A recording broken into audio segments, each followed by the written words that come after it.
বৃহস্পতিবার দিবাগত রাত 3:30টার দিকে ঢাকা কেন্দ্রীয় কারাগারে কর্তৃপক্ষের কাছে গোলাম আজমের লাশ হস্তান্তর করে হাসপাতাল কর্তৃপক্ষ।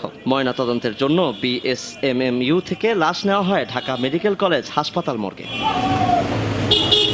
গোলাম আজমের পরিবার ও আইনজীবীর পক্ষ থেকে মরদেহের ময়নাতদন্ত না করার আবেদন করা হলে সরকার এটি নাকচ করে দেয়। সকাল 6:30টায় ময়নাতদন্ত করা হয়, পরে লাশ নেওয়া হয় নিজ বাসভবন মগবাজারে।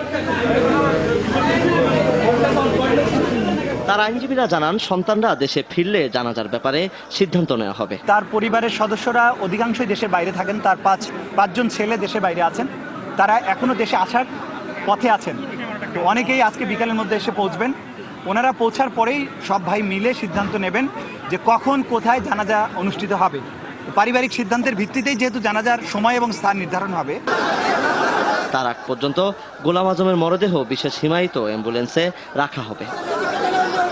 এদিকে মৃত্যুর আগ পর্যন্ত 2012 সালের 11 জানুয়ারির পর থেকেই বঙ্গবন্ধু মেডিকেল বিশ্ববিদ্যালয়ের প্রিজন সেলে ছিলেন 71-এ পাকিস্তানি দোসর গোলাম আজম। এর মধ্যে বেশ কয়েকবার তার শারীরিক অবস্থার অবনতি ঘটলেও বৃহস্পতিবার তার প্রধান চিকিৎসক ডক্টর আবদুল্লাহ জানান, তার শারীরিক অবস্থার অবনতি হচ্ছে দ্রুতই। এরপর রাত 10টার পরে হৃদযন্ত্রের ক্রিয়া বন্ধ হয়ে গেলে গোলাম আজমকে লাইফ সাপোর্ট দেন চিকিৎসকরা। তারপর তাকে ক্লিনিক্যালি ডেথ ঘোষণা করা হয়। রাত 12টায় মৃত্যুর খবরটি আনুষ্ঠানিক ঘোষণা করেন বঙ্গবন্ধু মেডিকেল বিশ্ববিদ্যালয়ের পরিচালক আব্দুল মজিদ ভূঁইয়া। এদিকে বৃহস্পতিবার রাতে মানবতা বিরোধী অপরাধে সাজাপ্রাপ্ত গোলাম আজমের লাশ যেন এদেশের মাটিতে দাফন না করা হয়, সেই দাবিতে ঢাকা বিশ্ববিদ্যালয়ে মিছিল বের হয়।